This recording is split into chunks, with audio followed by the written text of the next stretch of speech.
Hello and welcome to IO Thinker, where international affairs are discussed. I'm Martin Zubko. Today we're going to speak about the geopolitics of Saudi Arabia with my guest Aziz Alghashian. Hello, Aziz. Hello, hello. Good to see you. Thank you very much for having me.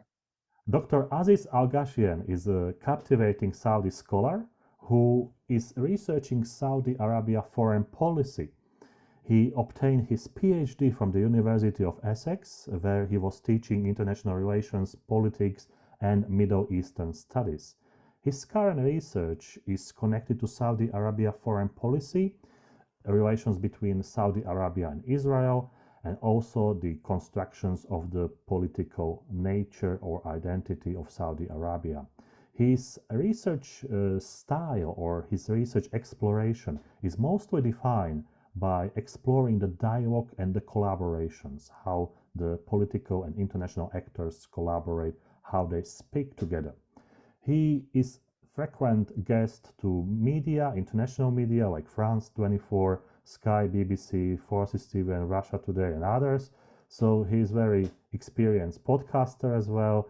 And I think we'll enjoy our talk today. And let's start with the first question. So we know that Saudi Arabia is a very special country in international relations because it has more roles. And one of those roles is being a defender of Muslim world. That's a traditional role of Saudi Arabia. So let's start with a bit of definition. Well, I just want to say thank you again for having me and for this very warm and kind introduction. In regards to the question, your first question, I think it's very important regarding the definitions because really, a lot of the times we struggle with trying to define one thing, and I think my suggestion is that always, rather than stick with one definition, is to explore a wide array of definitions and allow the reader and the student really to ascertain for themselves what they could define. So, in my definition, my humble thing is that this defender of defender of Islam, or I would also say the propagator of Islam, to a certain extent, it really goes down to the core and the crux of its identity. And it goes to the very beginning of Saudi establishment. It was really with Mohammed bin Saud. There was someone who Saudi Arabia is named after, Mohammed bin Saud. It puts the Saudi in Saudi Arabia, with Muhammad Abdul Wahab, that was a scholar in Saudi Arabia and a propagator here of a revisionist thinker of Islam. And I think it was that fusion between religion and politics that has taken place since, I believe, 1744. So it goes a lot, very, very way back. Personally, I think what's very interesting is this fusion of the politics and the religious suggests that Saudi nationalism, which has been on the rise for the past few years, maybe on the descent, given the regionalism that's taken place, cannot separate itself from the religious identity. I think too many times when we look at the Middle East, too many people kind of look at secular movements, pan-Arab movements, or explicitly Islamist movements. And I think in general, people have treated both separately, not overly connected. And I think there is room for them to overlap. And I think the best example of where they overlap is in the Saudi case. You know, they know how to manage between the religious, the tribal, the national, the regional and international all in one. So I think it's a very interesting projection of identity that they can do. So it really goes at the heart of it. And personally, I don't know, forgive me if I've preempted some of your questions, but I don't think, irrespective of all what's going on and the liberalization that's taken place, that Saudi is going to move away from religion. I think it's always going to be embedded in it. What is the role of Saudi Arabia being a sort of like custodianship of Mecca? You know, is this significant in diplomacy, or is it taken automatically that people even don't think about it? Because to my students and to me, that's quite a significant fact, because we know that all the Muslim people are supposed to go to Mecca and to do the Hajj as a once per life at least. So this is the Saudi Arabia as a destination. So Mm. therefore, in some way, Saudi Arabia must be open to the Islamic world, to the Arab world. Well, I like this point that it's being very open, because a lot of the times people spoke about it as a constraint rather than as a facilitator. So indeed, Saudi gives the custodianship of Saudi regarding these holy mosques and holy sites, gives it a lot of symbolic power. And I think it gives it a lot of symbolic obligations as well. And you could see that in two main milestones of the year, which is in Ramadan and then Al-Hajj. And personally, I was on Al Jazeera recently when they spoke to me, and they said, well, can you just tell us a bit more about what's going on there, and what kind of scale is it? I remember sharing with them, because I was thankfully in Ramadan, in Mecca in Ramadan. And I remember the first thing that I asked, as much as I was supposed to be spiritual and religious minded now, I was like, man, how much does all this cost? You know what I'm saying? I was saying literally how much this is a massive operation, and akin to, for example, hosting the World Cup, akin to hosting international events. Saudi does this twice a year with that scale. Of course, it supports it. And for example, they're already planning for the Hajj next year. So a lot of resources goes to it.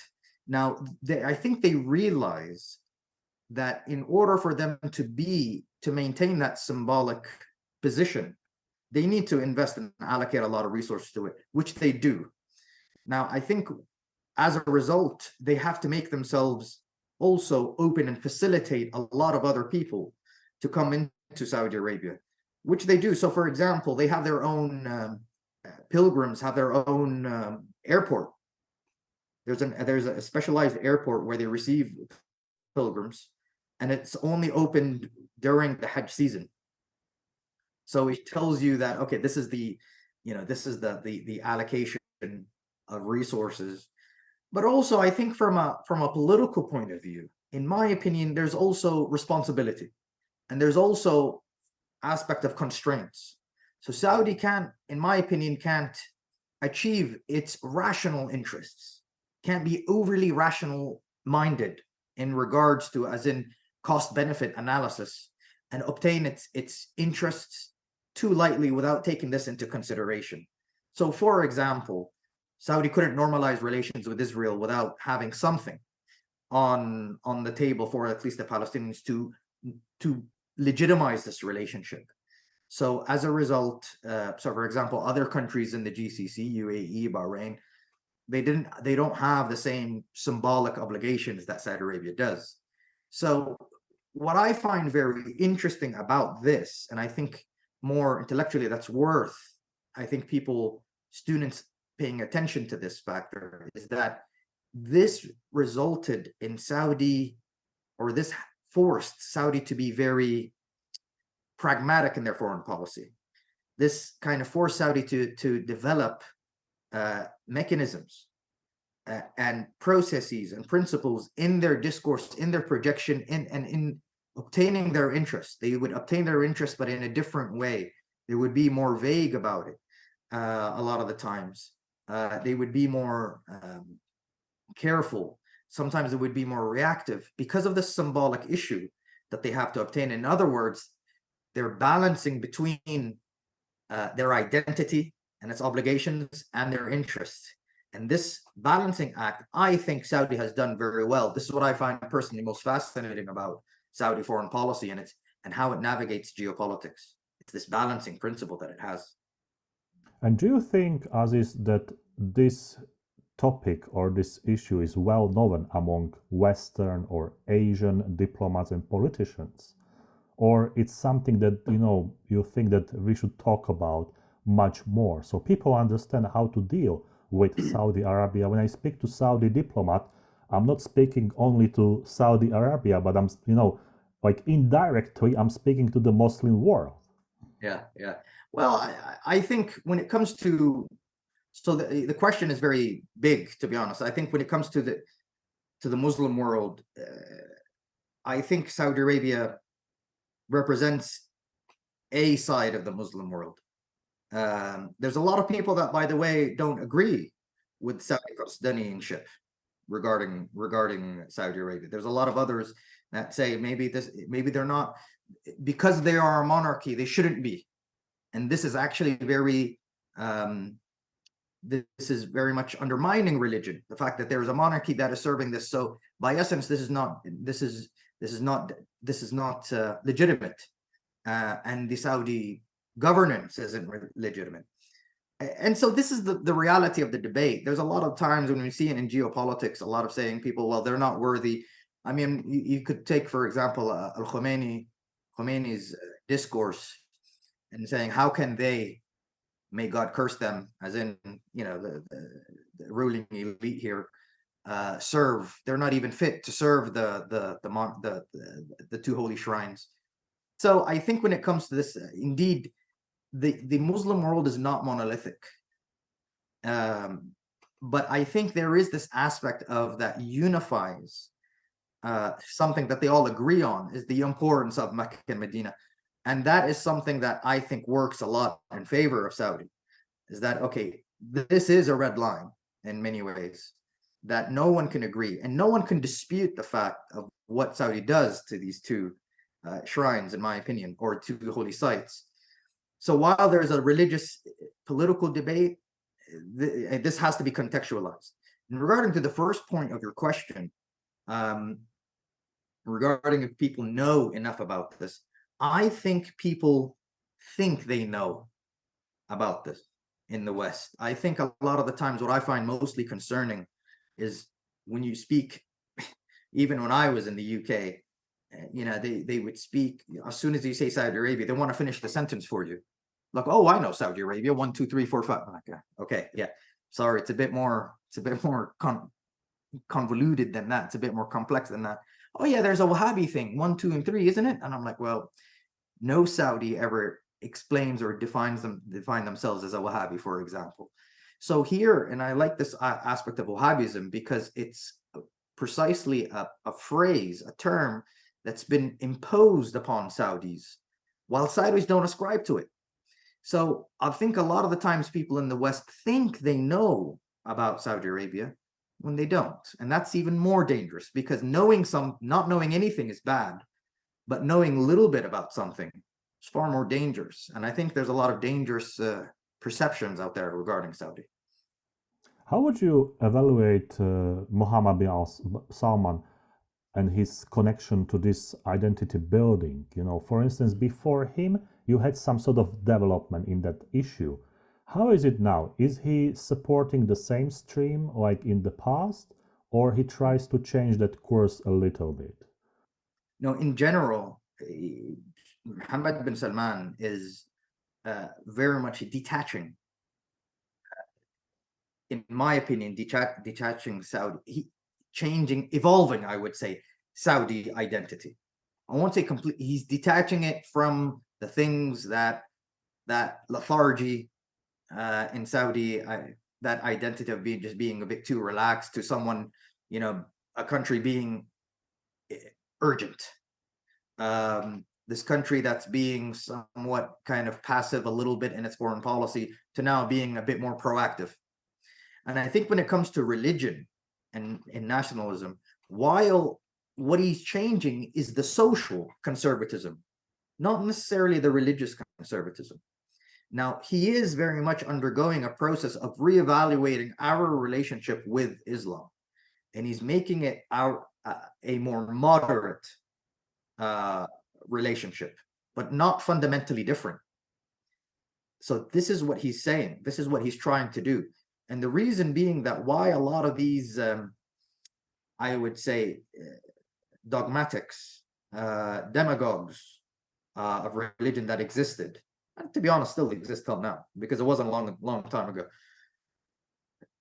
there was a lot of political context to that too, and he's changing that. Saudi is also not just a religious community. By the way, some communities in Saudi aren't religious at all. They're a bit more relaxed. I won't say secular, but a bit more relaxed. But I think what a lot of people don't see, in my opinion, is how Saudi is very socially conservative. And I think that is the issue that's really taking a long time to thaw. So he's, in my opinion, I think he's trying to achieve that balance, and he's still trying. It's still a process of balancing between the core Saudi identity of religion, of traditions, with the new, more modern, more assertive and practical side of Saudi. And I think that's where he has a lot more to balance than his predecessors. What about his support? In the West, every week, every month, we have those special reports and tables about how many percent of people support certain politicians. How is it in Saudi Arabia from your point of view? In my point of view, this is a very good question, because in my answer is that we could never know for certain, for many reasons. And this is one of the reasons why people misunderstand Saudi Arabia. That's not an easy place to get clear-cut, raw information. And when you do meet these people, to what extent are they performative, or to what extent do they really tell you what they feel? To what extent do they? So this is just the what I would like to preface my answer with. However, in general, he is very popular. He's very popular among the youth. He's more popular, I think, among Saudi women. And I think he's very also, this is something that a lot of people in the West probably get wrong, is that he's not popular amongst the older generation. And I disagree with that. I think from what I'm seeing and what I'm hearing, he is very popular because he is speaking to a Saudi that many people wanted to see. What made him very popular is that he was someone who is viewed as coming from the Saudi streets. You could say in Western terms, maybe a populist. He was someone that spoke, even his hand gestures, even the way he spoke, even the way he puts his shamar, ragal, and then he puts it backwards like this, which can suggest that he's in work mode. He's not overly symbolic and wearing the garb constantly like the predecessor used to be. He's someone that's kind of raising his sleeve, rolling his sleeves up. So he is very popular. Do people have a problem with some of the things that take place in regards to concerts? And there are these people, but I think they understand that this is what they have to do. Now, does this go against him personally, or does this go against? This is something that's very difficult to know. But in general, he's very, very popular because of the reasons that I mentioned. The last question about the Saudi Arabia's identity is, what do you think is missing to the Western scholars or Asian scholars when they speak about Saudi Arabia, and you think this is important to explain or to say also for my students? In my opinion, humility.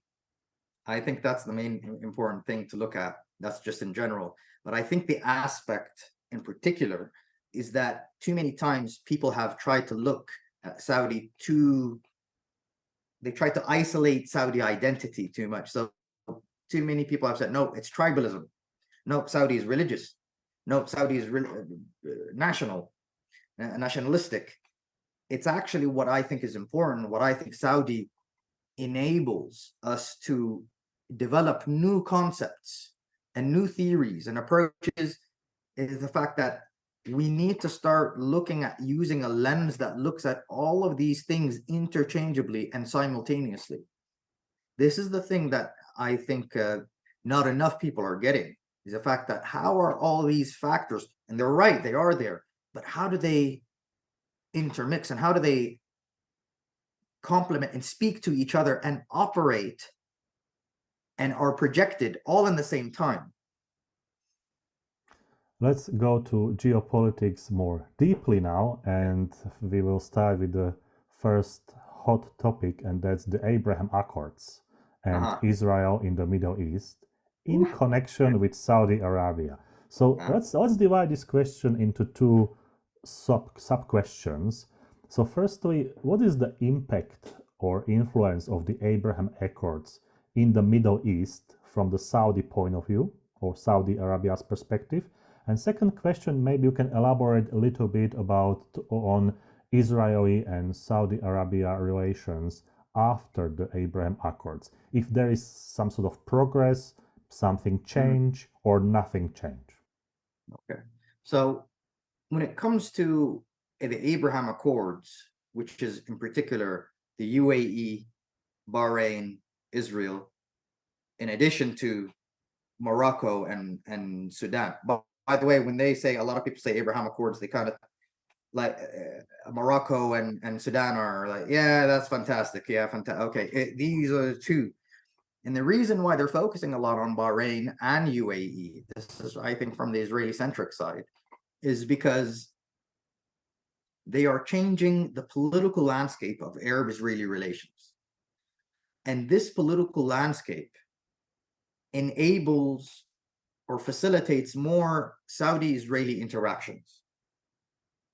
And also the fact that, this change of political contours or the landscape suggests, it creates a condition that Saudi, all you have to do is just accept it and it's already there. They're doing everything they can. And this is really Israel here, to get Saudi on board. But I think now it goes into the second aspect to this, which is how Saudi is dealing with this. Of course, for me, I think, first, the Abraham Accord is not a multilateral agreement as much as they think. It's a series of bilateral agreements. So the UAE has a range of things. Bahrain has one large paragraph with two subparagraphs.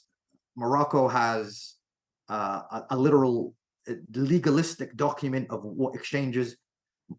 Sudan has another paragraph that was signed 18 months later, or so, so it's not like a multilateral thing. But I think what happened is that I think Saudi saw that this went against its initiative and its worldview, or its kind of approach to how to deal with the Israel-Palestine situation and the Arab-Israeli situation, which is the Arab Peace Initiative. That was 2002 Arab Peace Initiative that was built or based upon the Saudi-conceived Abdullah Plan of 2002.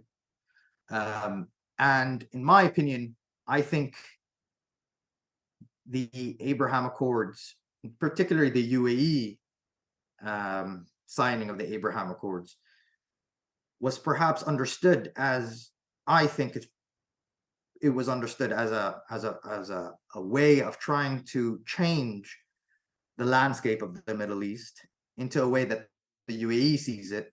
And it was also a bid for regional leadership, or Arab leadership, or at least leadership of a region that the UAE wants to see. And in particular, so, as a result, this was maybe a challenge more than it was anything else. Of course, UAE has agency here. It thought that this will be good for its relations. It's good for business, for tech, etc.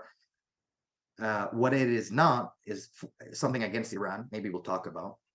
But Saudi now sees, okay, and I think within this competition between Saudi Arabia and the UAE, in fact, I think the Abraham Accords is now more unappetizing for Saudi Arabia, because it would be viewed as following the UAE lead into something that, by the way, once you cross that Rubicon of normalization, it's almost impossible to cross it back.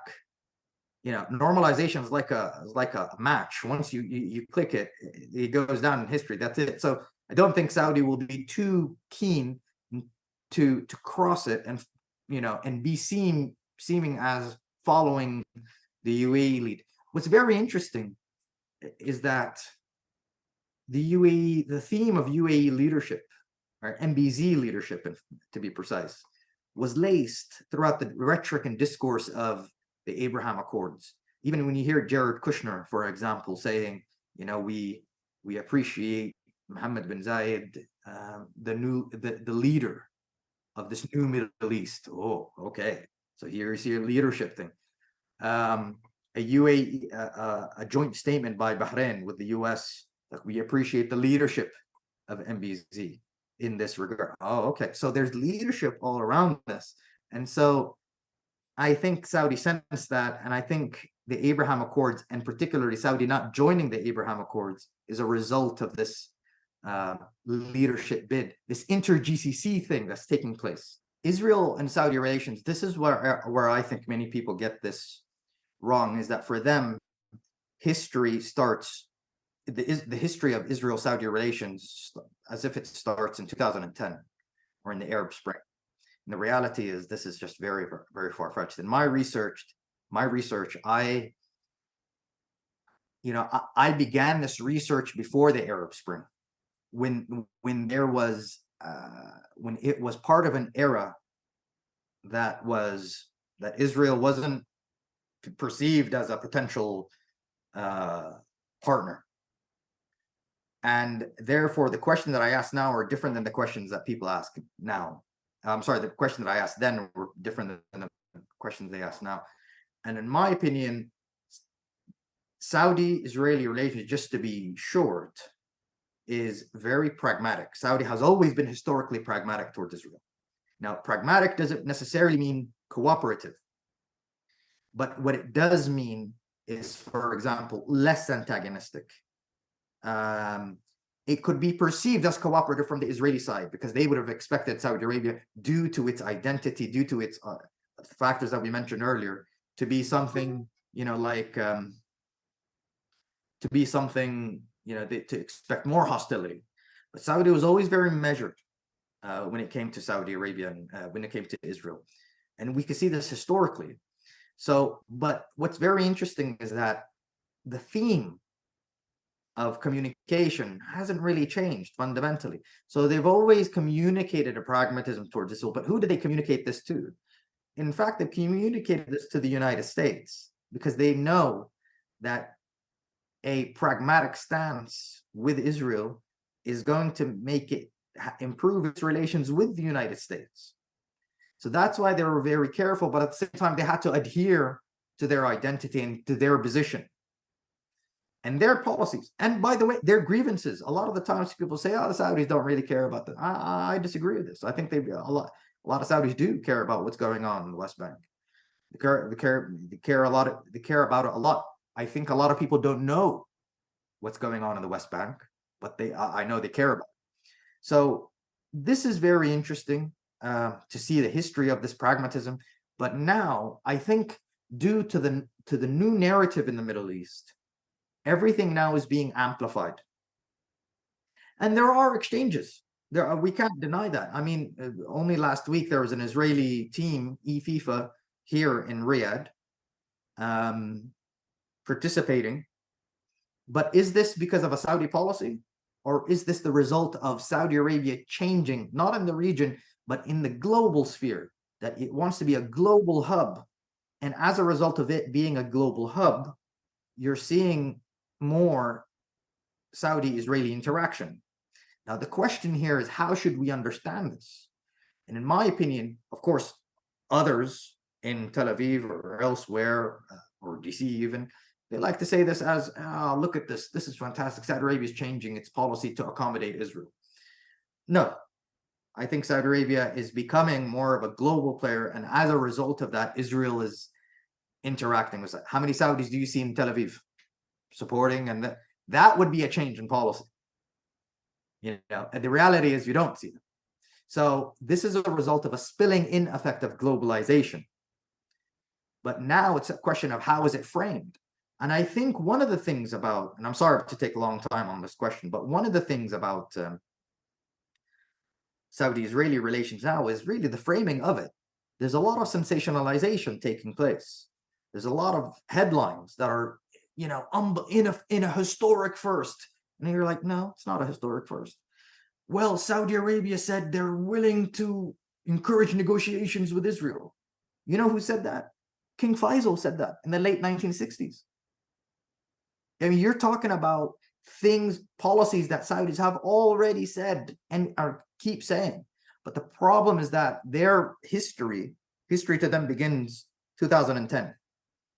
And when someone who doesn't have a life, much of a life, like myself, all they do is very much look at this topic and study how to study this topic, you realize, man, you know, the Saudis have actually been saying this and saying things like this for decades.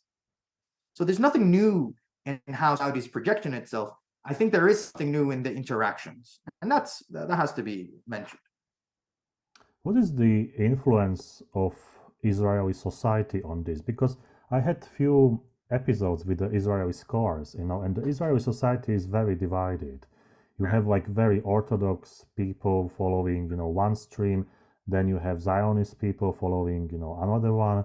Then you have people who just want to have peace and, you know, coexistence with everyone. I mean, when you speak with your colleagues, scholars, maybe also from Israel, how big is this issue in the Saudi and Israeli relations? In my opinion, well, firstly, I'm not Israeli, so I'd you know, yield to Israeli scholars, but I'll share my opinion as an outsider here. In my opinion, there's also a misunderstanding of Saudi in Israel. My understanding is that normalization with Saudi Arabia receives overwhelming support from all factors of Israel and all societies, because this is normalizing Israel into the region. That's difficult to see something, to see people go against that. Now, the question is also about sequence. Some who want to see peace with the Palestinians think that it's best to use the Saudi card, the Saudi normalization card, as leverage, as an incentive to use for the Israeli government in order to do something on the Palestinian front, which will enable more security for both Palestine and Israel. And say, okay, if we use this card, we're actually losing a card of leverage. Others, and there's a lot of them, quite frankly, of the pro kind of Abraham Accord academics and activists, etc., will say, yeah, they want to see normalization with this aspect, and they're very prominent. However, the prospects of normalization in Israel, the understanding of it, this is where it becomes very interesting. So recently, there was actually an Israeli academic, not academic, there was an Israeli reporter, journalist, who came and visited Saudi via her American passport. And this happens a lot, by the way. A lot of people that come to Saudi Arabia like to say they're Israeli here, as if it was like an Israeli stamp or Saudi received it. And they use their other passports. And she found that, wow, this is different than what I thought, what Israeli politicians were telling me. There were, Israeli politicians were telling me that this is her saying this. Israeli politicians were telling us, as in Israelis, that normalization is literally on the horizon. All these people love Israelis and Saudi. We're doing fantastic. Saudi needs us. And the reality is, when she came here, she said, Aziz, I found that people were nice to me, even when they knew they were Israeli. And I wasn't surprised to hear that. But when she said, well, people still actually believe in the Palestinian issue. No, it is still important for them.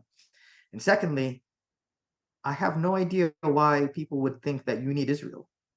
This is an Israeli speaking for her, coming to see it for herself. So it brings the question is, well, what's perpetuating this? Unfortunately, Israeli politicians use the Saudi identity more broadly to one, gain political support. So normalization with Saudi Arabia is on the horizon here. We're going to do this to gain more political support. And secondly, to alleviate pressure, especially now, this current government in Israel, is to say, no, I think, we're on the cusp of something massive here. So, we are going to normalize relations with Saudi. So just bear in mind, just hold on a little bit. So what this does is it really makes the idea of Saudi Arabia normalization with Saudi very imminent. So people domestically don't think that in Israel that Saudis really care about the Palestinian issue. Therefore, there's no real incentive to think about that too much. So this is where public diplomacy needs to be focused on. And that's where we're all joining as a community and saying, okay, there's a gross misunderstanding. This is why I appreciate your show. It's because we're talking about the misunderstandings, on the people level. Leave the politics aside, the fact that let us understand the reality of something. And so, this is the issue. One question from my students. You mentioned Palestinians, and when I was teaching in Scotland, some students ask, why Saudi Arabia is not helping more to Palestinians, because they were reading how Saudi Arabia was buying all those weapons from the United States, how is the profit of the oil companies. So the perception is that Saudi Arabia has all the tools, resources to help them, but students were not sure where is that help. Sure. See, this is a question that's very common, and I'm glad you asked that question, because Saudis, in my opinion, Saudis are helping. This is my answer. Saudis are helping the Palestinian issue in the way they think that is best to achieve or produce a more conducive political solution. Now, when we look at a lot of the times, a lot of people are saying, well, why don't they help the Palestinians? As in, why don't they give them more military aspects? Why don't they give them more weapons? Why don't they give them more? This is how some people understand the aspect of support. This is their definition of support. And the reality is, I think that is counterproductive, because the more weapons go into this aspect, into this hands, the more conflict is amplified, and the more Palestinians are the ones at the losing end of this. Now, unlike others in the region, which they have claimed to have supported the Palestinian issue via weapons and via military support, these countries use the Palestinian issue to further their political ends in the region. Saudi supported the Palestinian issue via a framework of the Arab Peace Initiative to provide a political horizon and to say, listen, Israel, we need to sort out this issue. And listen, Arabs, we need to unite and to sort this issue. The support, the way Saudi supports it is through the political establishment, because I think it knows that military assistance is just going to make it worse. And by the way, they know that because Saudi actually did support Palestine militarily. In 1948, they sent their troops to fight in Palestine, and a lot of Saudi troops died. In 1973, you all know, in the oil embargo, Saudi stopped the oil embargo to pressure the United States in order to reach a political solution. So the aspect is, Saudis know that there has to be a political solution here. So this is the way that makes it that people don't realize the way and the manifestation of Saudi support to the Palestinians. I don't want to go into, by the way, the amount of funds that go into Palestine, because I don't feel comfortable saying, well, we give money. This does happen, but I'm not going to mention that. I'm not going to mention that, because I think focusing on the political support is better, because I don't want to seem like someone is buying off buying away this critique. I think as a Saudi, I don't want to say, well, we give money. That's a very distasteful way of saying support, personally. I think this is our obligation to do this, to help people in need. But at the same time, the main support for Saudi Arabia is providing a political framework, which is the Arab Peace Initiative. And I invite all your students to look more into the Arab Peace Initiative, because that is something that many people don't realize that is there, and don't realize how good of a deal it is. Thanks for this explanation, because, you know, I think that perception is also amplified by the war in Ukraine, where we see the weapons from the West coming to Ukraine. So I think some students automatically think, you know, about the weapons only as a style or as a form of the aid. So, you know, that's also important to mention, you know, nowadays. Let's go a little bit further. What about Saudi Arabia and Syria, Assad's regime? You know, is there, what sort of policy, what sort of approach of Saudi Arabia? Because on one hand, this civil war is just ongoing, you know, it's like 12 years already, and still there is no a situation that we can say, oh, it's peaceful and you can go for on holiday to Syria, you know. On the other hand, you know, I think there are some misinformation coming about Syria as well. So let's clarify this a little bit. Yeah.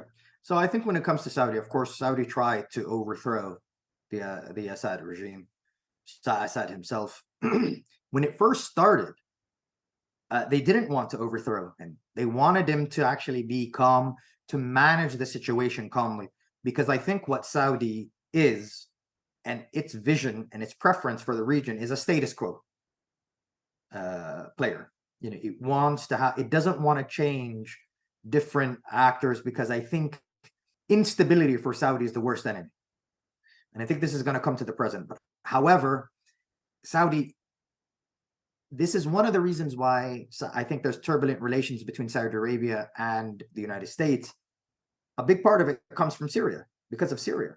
So it was the promise they received, somewhat, they thought they received the promise that Assad crossed the red line, then Obama is going to intervene militarily. And then, as per Saudi, the nature of Saudi foreign policy, very reactive. That's one of the reasons why it survived all these times, is that it's very pragmatic. It doesn't do anything just proactively. it acted, and then the United States didn't act. And so there was a situation where now I don't think they could go back. And this is one of the reasons why I think we see a regional agency now, which we'll get to. So when it comes to the normalization with Syria, in my opinion, firstly, Saudi has a regional view that it wants to be a stable region. And this is because anybody looking at Saudi Arabia will immediately encounter Vision 2030. It is literally plastered everywhere. And this is a framework of Saudi trying to peel itself off from oil and to be more of a diverse economy, and to have social changes and a more diverse economy with a lot of ambitious plans and projects. Now, I think it knows that it cannot obtain these very lofty, very ambitious projects in an unstable region. And Syria is a part of that. So instability in Syria suggests that there could be instability in, or a lack of confidence in investors are going to Saudi Arabia, because a lot of, for example, the drug trade, a lot of the aspects of spilling over effects of conflict. So what Saudi Arabia wants to do is to say, okay, Syria, let's try to put you back into the Arab fold. And when we try to put you back in the Arab fold, this is a gradual process of trying to, invest in Syria in the long run, of trying to make it at least not a Syria that's pro-Saudi, but at least a Syria that's not anti-Saudi.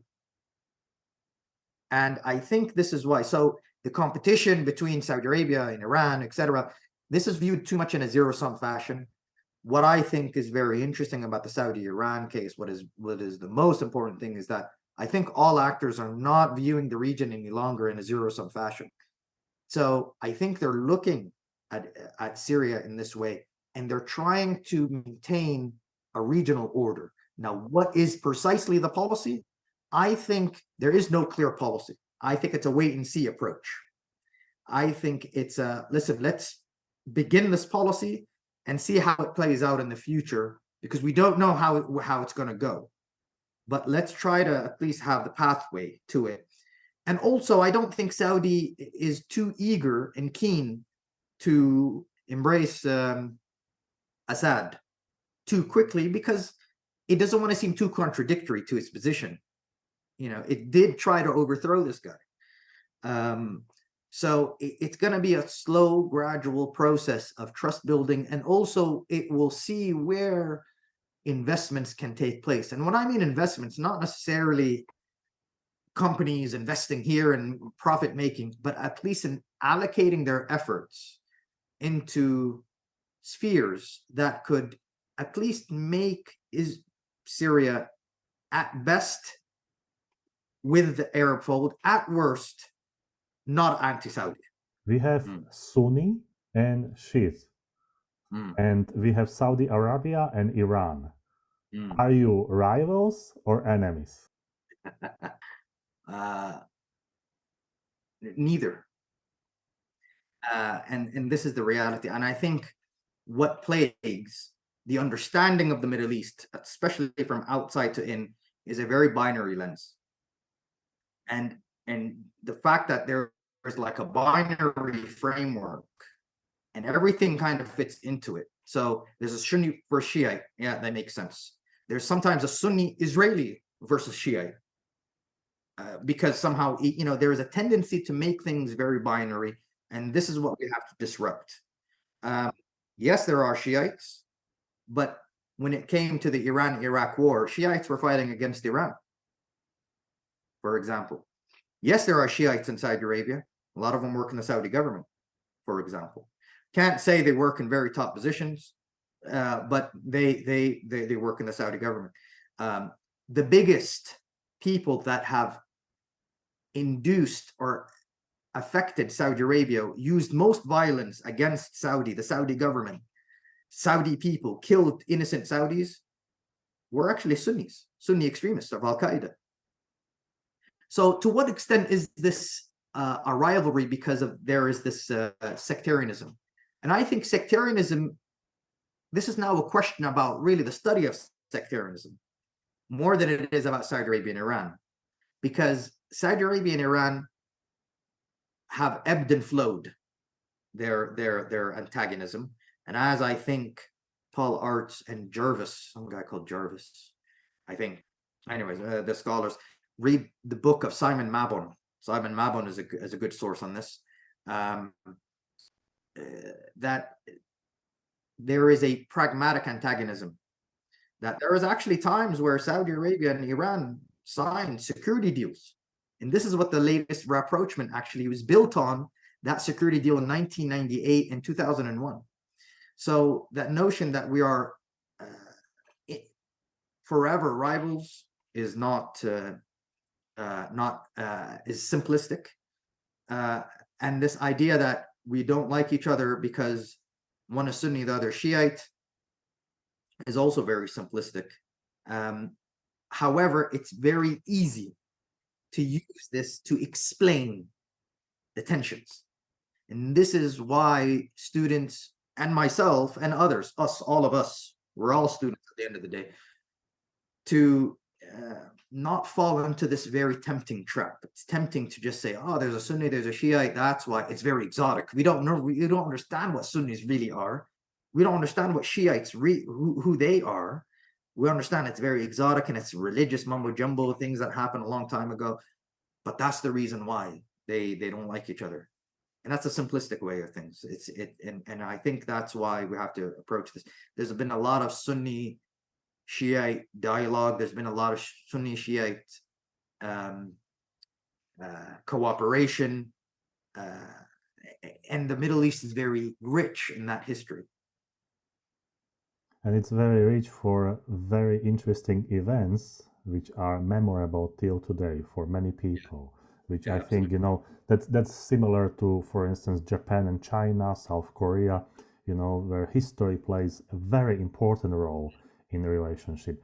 To what extent is Assad regime sort of obstacle for better relationship between Saudi Arabia and Syria? I think, in my opinion, he can't. He is the gateway to Syria because of his absolute control. I will say he's absolute control of the Syrian regime. Can't say Syria, all of it. And here I have to profess or confess, I'm not a Syrian expert, but what I know is that he's not even in control of all of Syria. So this is then brings into the question, really, of when we mention Syria or Saudi deals with Syria, who does it deal with? I think, in my opinion, it made it clear that it is dealing with now the Assad regime, but it is dealing with it so carefully and at arm's length, because I think it is thinking about the region when it deals with Assad.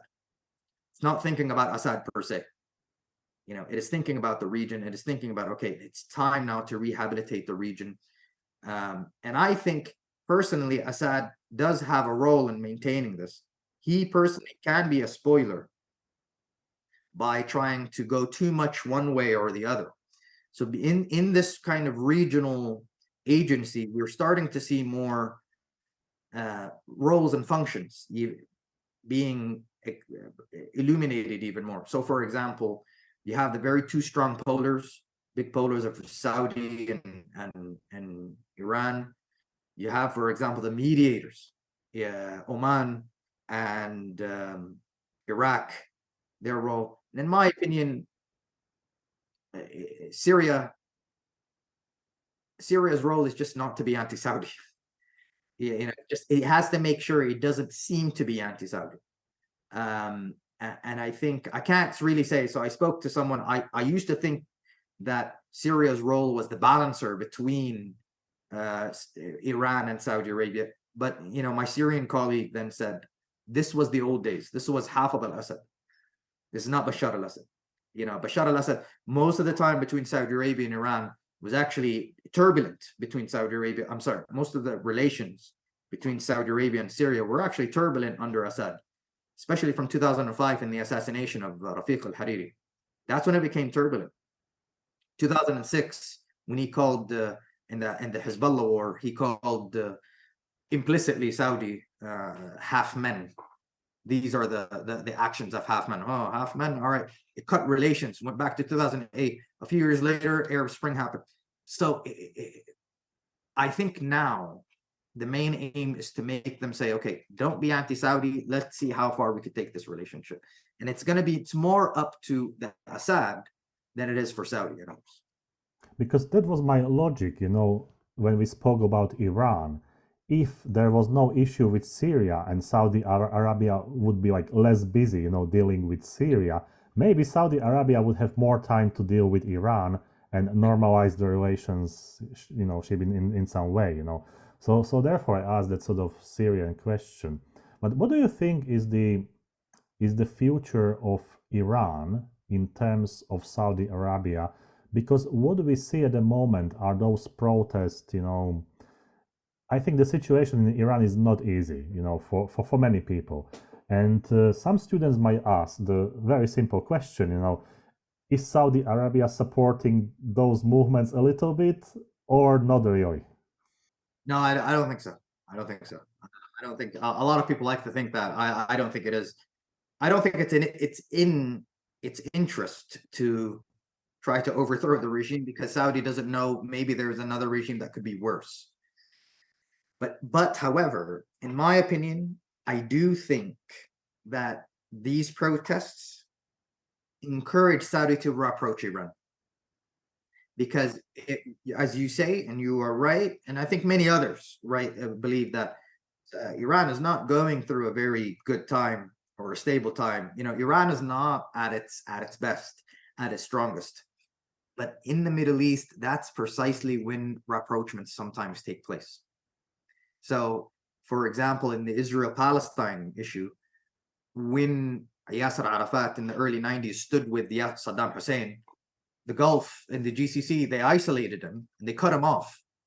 That was precisely when the Israeli government began to rapproach the Palestinians, because they're a bit more susceptible now. They're a bit more exposed. And I think with this, the same could be said with this situation now with Iran, is that they're exposed, there are sanctions, and Saudi is using its economic leverage to incentivize Iran to be part of the region and be part of all these regional projects, that if basically the region doesn't thrive, then this means it's not going to be good for Iran also. So I don't think that Saudis were trying to infiltrate, and that's not Saudi doctrine anyways, in my opinion. I mean, I think the Syrian case illustrated that it's very difficult, you know, they can to a certain extent, but there's an extent to Saudi, I think, ambitions, or any of the Gulf's ambitions to overthrow something as significant as that. I don't think so. And I think Saudi's strength is in how it manages this situation. And that's how it's managing the situation, by saying, okay, there are a lot of turbulence that you have.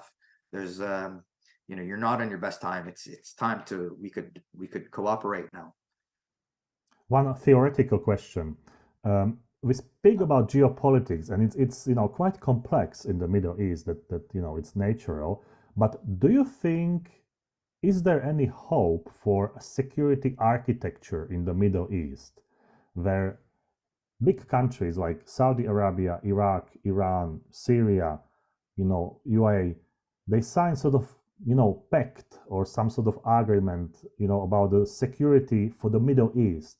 Yeah, this is a question that's been thrown around a lot, and in other words, there's been there's this talk of Arab NATO, and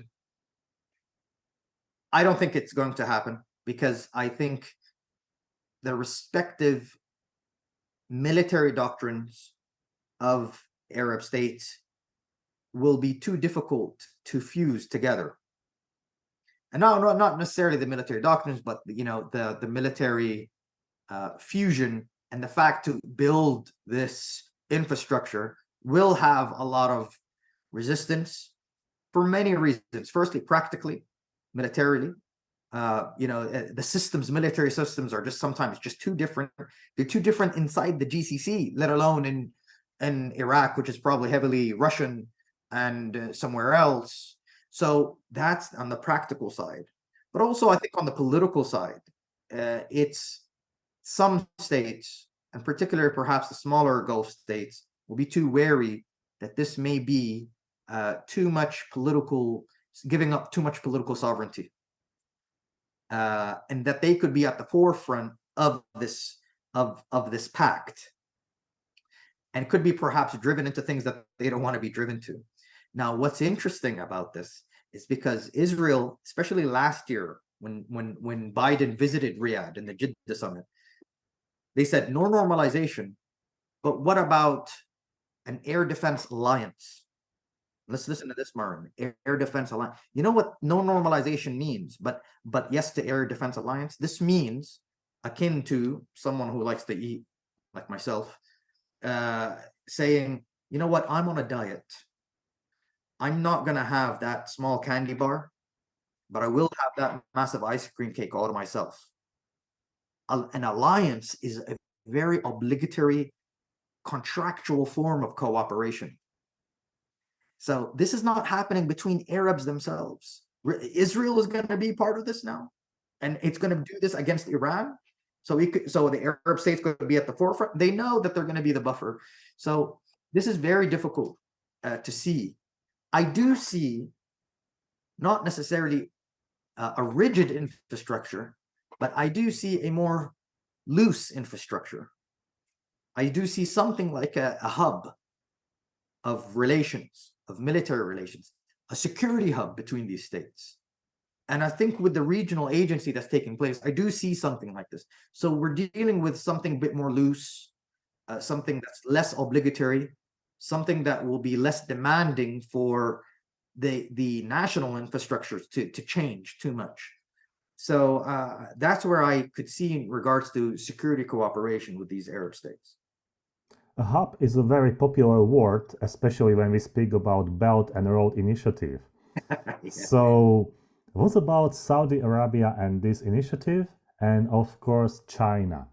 Because we are reading many articles how Chinese diplomats and economic diplomats, they are flying to Riyadh, Jeddah, to explore, to observe. But what is the reality? What is the real impact when you live in Saudi Arabia? What can you feel of coming of that initiative? In my opinion, well, China is the biggest investor or investing partner for Saudi Arabia. And by the way, this is not due to an American vacuum, a perceived vacuum. This began in the early 2000s. So even in the foreign minister, the late foreign minister, Saud al-Faisal for Saudi Arabia, went on American TV and just said, listen, we have interests too. We want to, China is now a rising market that requires a lot of energy. And this means that it's good business for us. But this does not mean that this goes against our relationship with you. Now, so this approach, this investment in China, by the way, is not new. This began in the early 2000s. So I think Saudi finds the China market to be very complementary with the Saudi ambitions, or I would say the China vision with the with Saudi vision, and it requires this stability.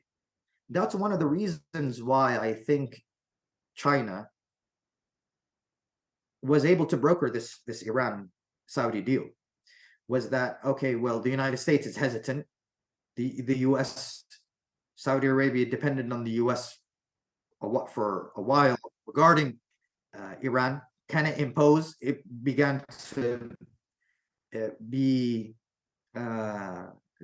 people began to realize that, okay, no, I don't think they can impose, sometimes due to political will, sometimes due to actual leverage that they have, even if they did. No, I don't think it will. Okay, who can induce leverage? And it is China. And therefore, this is the reason why I think Saudi or China is becoming a very important role for Saudi, or an important partner for Saudi, because it is not only complementing the Saudi vision, not only becoming a market, but it is making sure investing in a region that Saudi wants to invest in too. They overlap in this. So this is more of an organic relationship, in my opinion. What about the BRICS and Saudi Arabia? Because, BRICS is basically Chinese/Russian project, So how do you understand BRICS? Is BRICS more important than Belt and Road Initiative, or that's completely different concepts?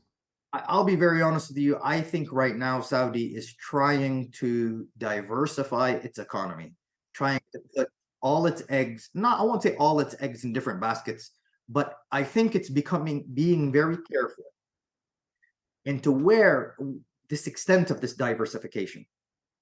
So I'm not sure, because there is this possibility that it will enter BRICS. It is dabbling or flirting with this idea. I think they're waiting and seeing. I think they're kind of sort of extending their hand, but they're kind of pulling away at the same time. And why?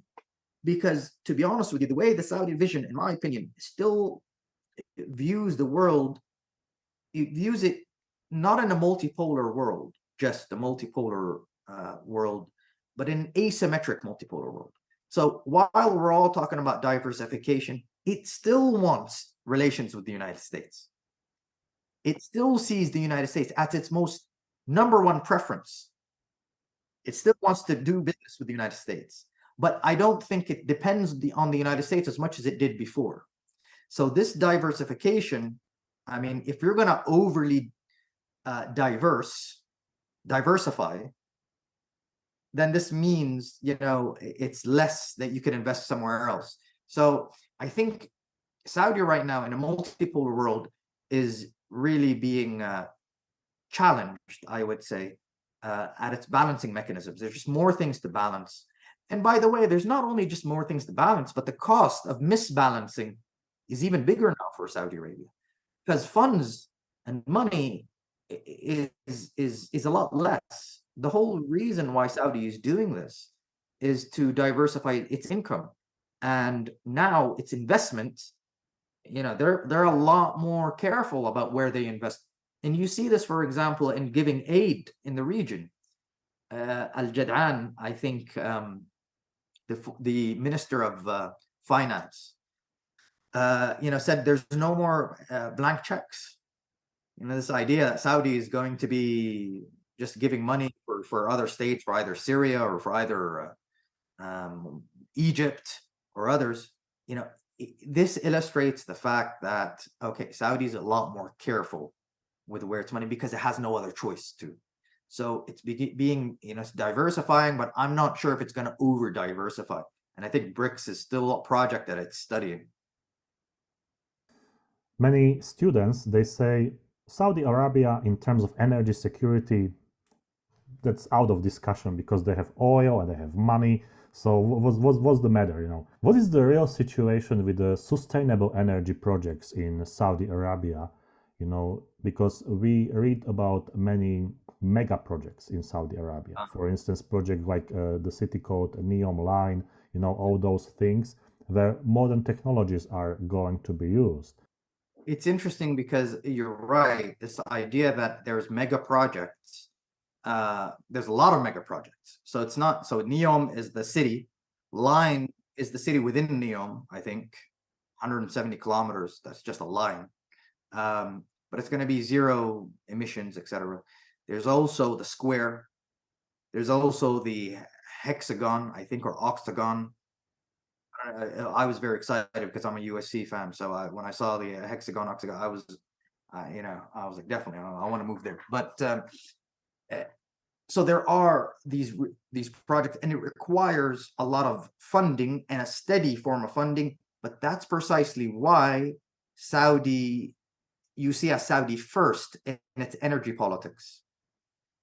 And this is why, for example, a few months ago in October 2022, last year, there was a rift between the US and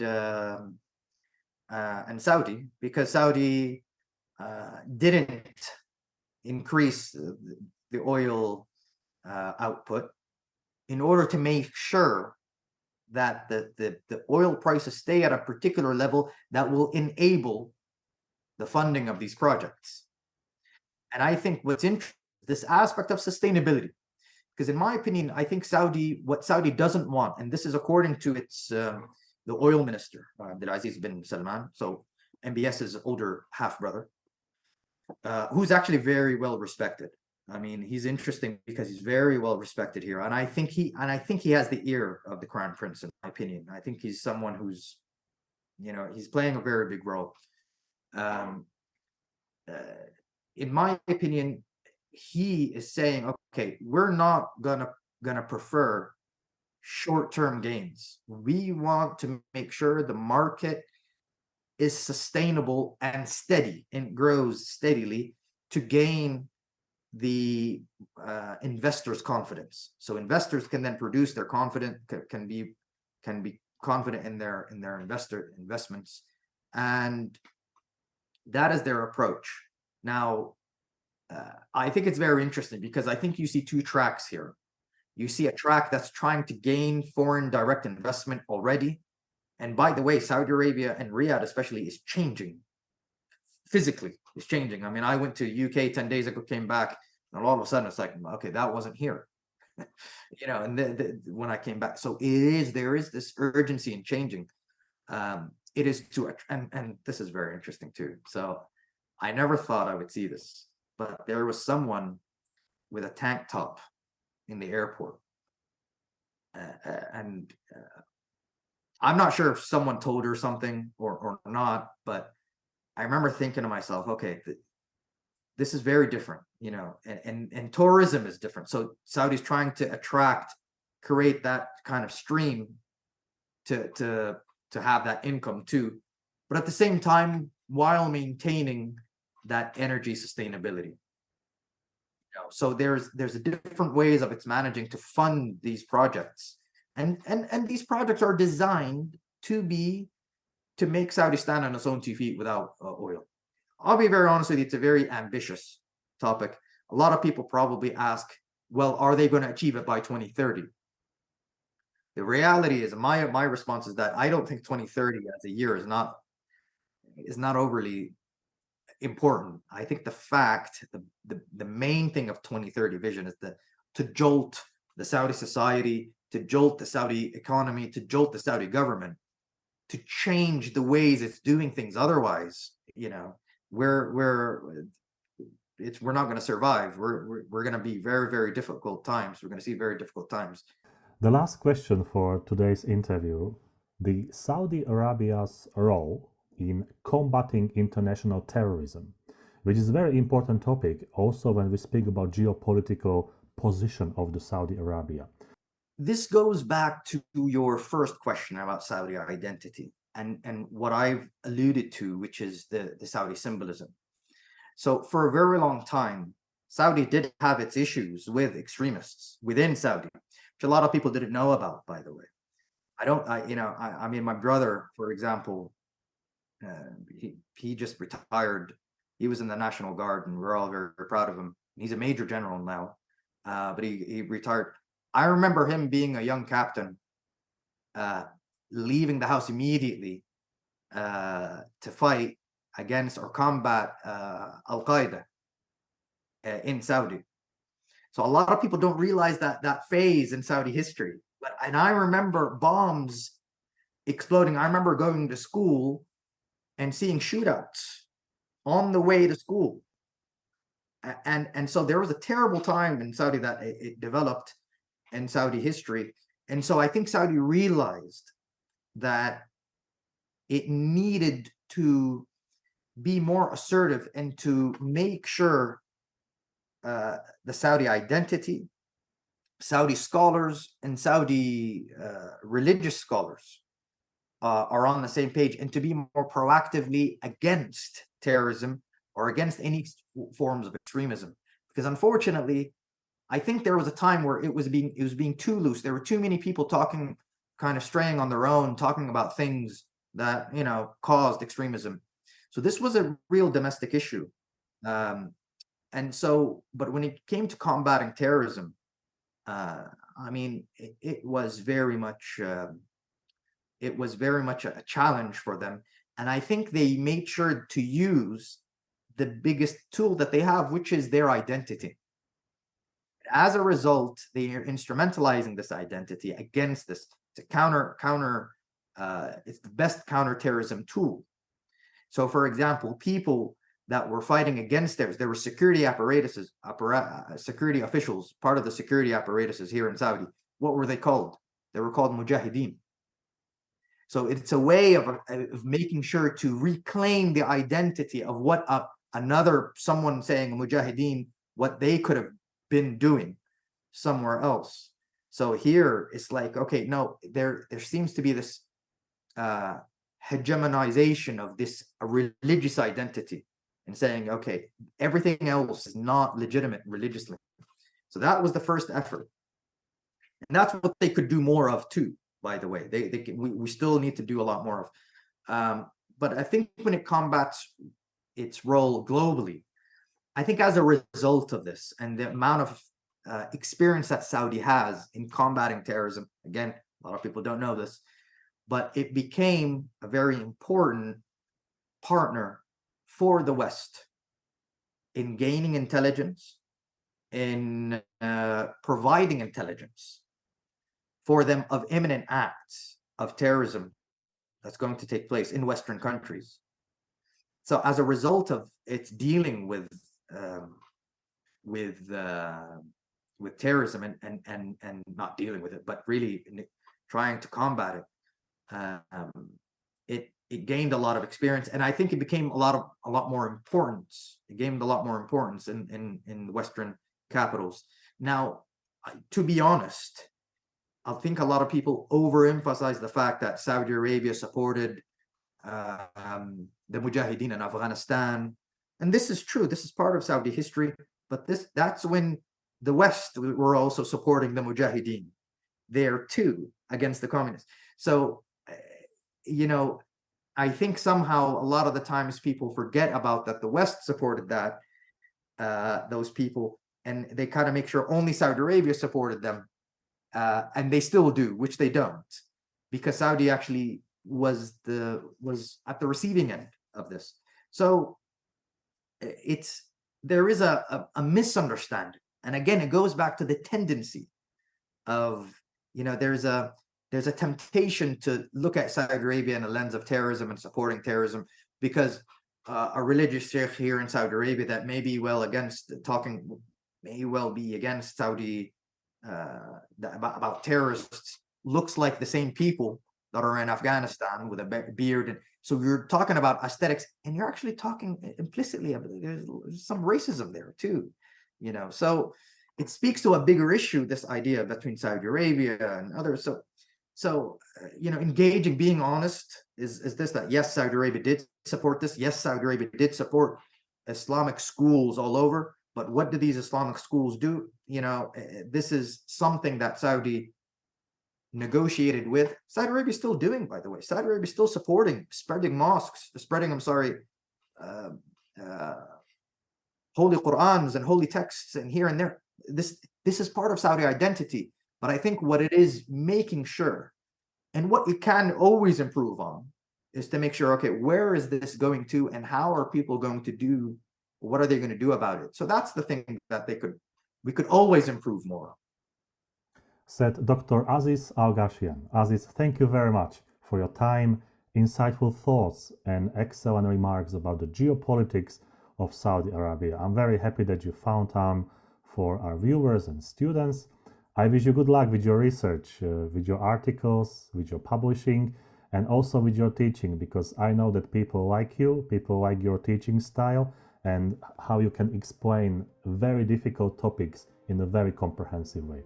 Thank you for being on Our Thinking.